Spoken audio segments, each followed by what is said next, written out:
Good afternoon, everybody. Maybe good morning, maybe good evening. This is Australian in Belarus, and today I'm going to go for a bit of a street walk. It's a lovely, almost summer's day. It's the Sunday before summer starts. I think the summer starts this Thursday, roughly.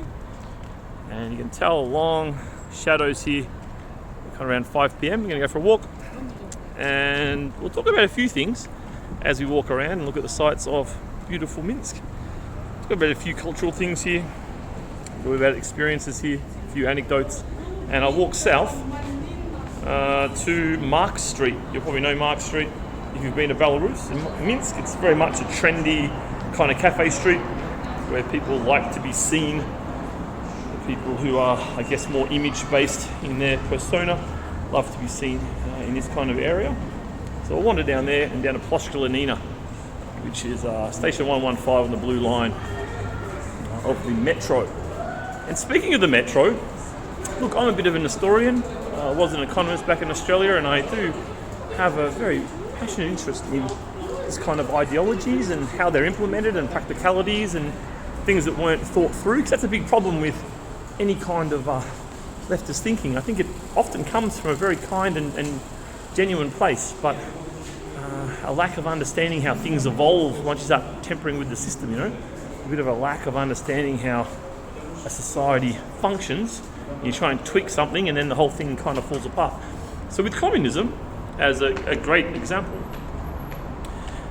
what we found, I think, at least in Belarus, the first generation of communism, apart from the whole Gulag thing, just from an economic point of view, was probably kind of okay. I mean, the Russian experience right at the start of the 20th century was a bit wayward, to say the least. Let me zoom out a little bit.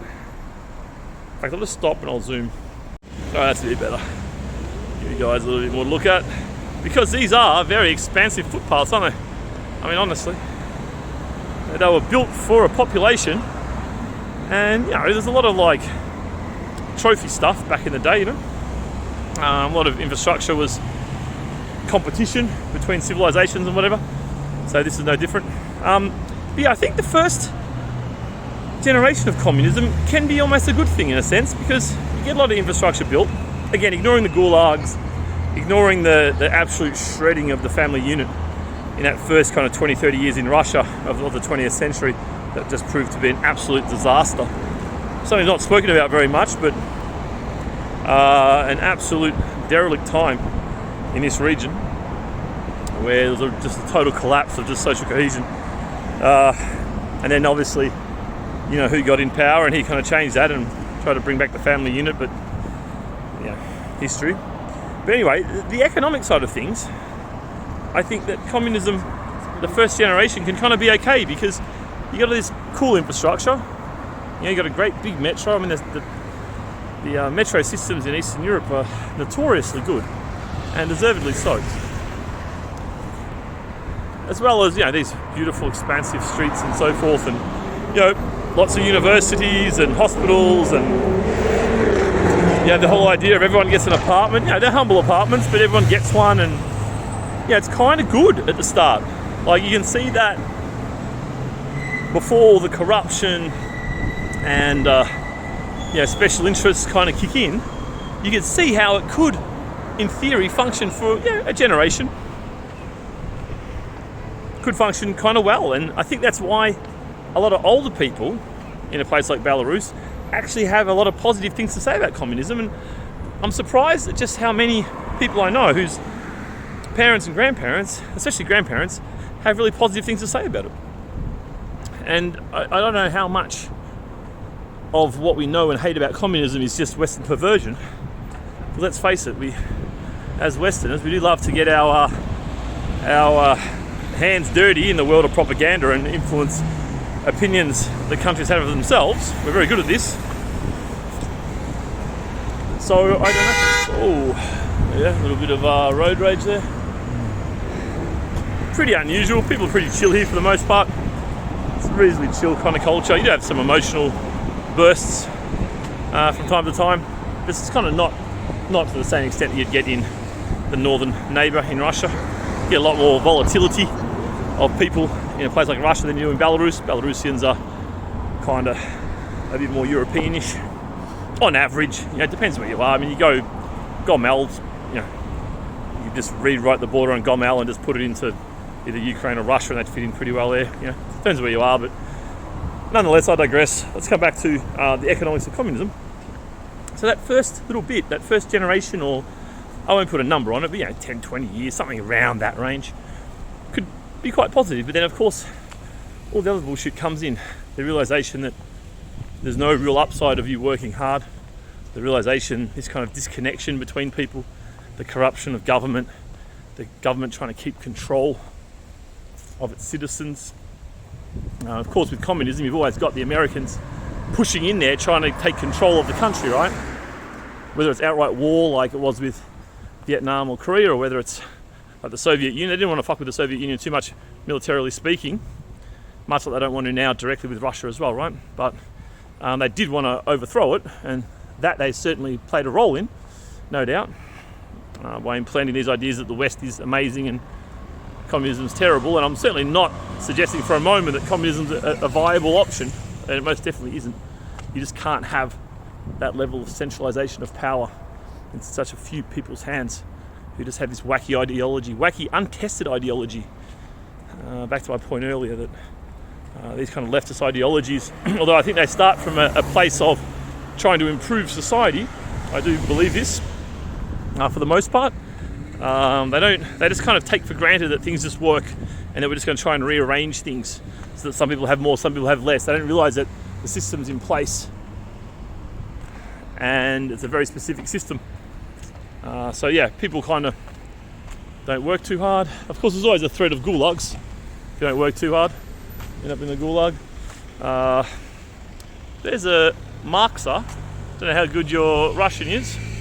You can see K Marxa there. See if I can zoom this in. There you go. So Mark, the P in the middle is an R in Russia, and the C is an S sound. So it's Marxa. K obviously Karl Marxa Street. And here we are. And we'll walk down. We're headed south, and I'll show you kind of the cafe area there. Let's get back to about a 1.7 zoom. What were we talking about? We're talking about corruption that kind of kicks in communism. Kind of trying to keep power in communism, and just having that a small number of people making all the decisions, having all the power.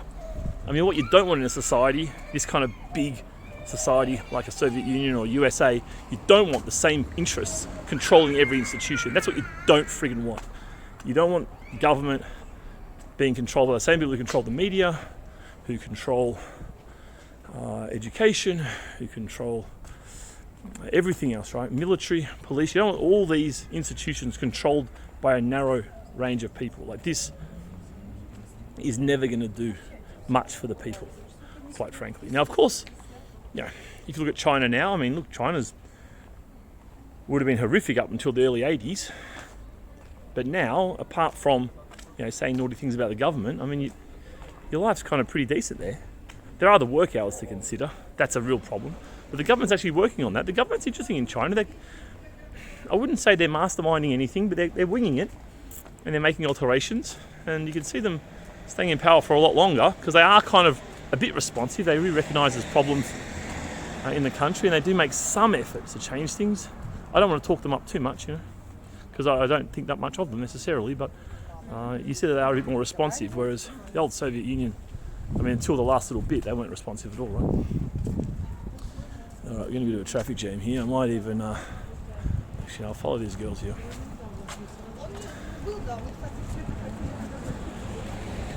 So my point is that I think the first generation of communism can actually kind of be okay. You haven't got that enshrined laziness, you haven't got that maybe the depths of corruption just yet, and you've got kind of that optimism and that hope from having the new streets, the new apartments, the new buildings, that feeling of pride, national pride, tribe pride, that things are going well. So that kind of gives way pretty quickly, though, doesn't it? If you look historically, it gives way pretty quickly. But nonetheless, it's a fascinating experiment. This is Karl Marx Street. Karl Marx, he's credited, he did write about the communist, socialist ideas first. of course, directly, but obviously feeding on from other ideas from other European philosophers. But if you were going to go back in time and do some good things for the world, one thing would probably go back in time and make sure his mother never gave birth to him, right? Let's be honest. I mean, it's so this is Paul's Cafe. You probably know this place if you're from the area. There's one of these in a lot of places. Tbilisi, I was just in last week. There's a Paul's, probably several there. There's several here as well. There's also Paragraph Coffee. This is also quite a popular, more of a student place. I think this time of year, the exams are kind of just on at the moment. I think most people are kind of in the halls, maybe studying for exams. But during the middle months there, the studying months, you get a lot of people, a lot of students in those cafes like that. So yeah, I think the first generation or so does have potential of communism. It's a bit controversial, and I often wonder how much of this kind of self-loathing that the people in these ex-communist countries have. I might just do a Yui here. We'll just have a look right, see what we find. Just a few more chairs, and maybe I'll do a Yui, do a U-turn, come back up this way. So yeah, the communists, you kind of wonder. We were talking about its origins, weren't we? Karl Marx. Yeah, if you're going to do a favour for humanity, you'd probably go back and assassinate him, wouldn't you? Let's be honest. Would be a pretty solid idea. I was where I've been living for the last few months overseas. There's a lot of smoking there, right? Like fucking hell, 80% of guys smoke. I would say even more. And nothing's banned, right? So you just indoors, outdoors, smoking freaking everywhere. And I'm like, geez, like just the amount of deaths that cigarettes caused. I mean, I thought a cigarette's the worst thing on the planet. Like, are they the worst invention in terms of just sheer misery for humanity, death and misery for humanity? And I thought, communism would be close. Probably communism and cigarettes obviously work very differently, but in terms of the sheer volume of misery of human beings, you'd have to say that those two are well and truly up there. Anyway, we're at our destination now. I might sit down myself and have a coffee and just relax a little bit. I hope you guys enjoyed having a bit of a stroll around. You can probably pick up those lazy Sunday vibes around here.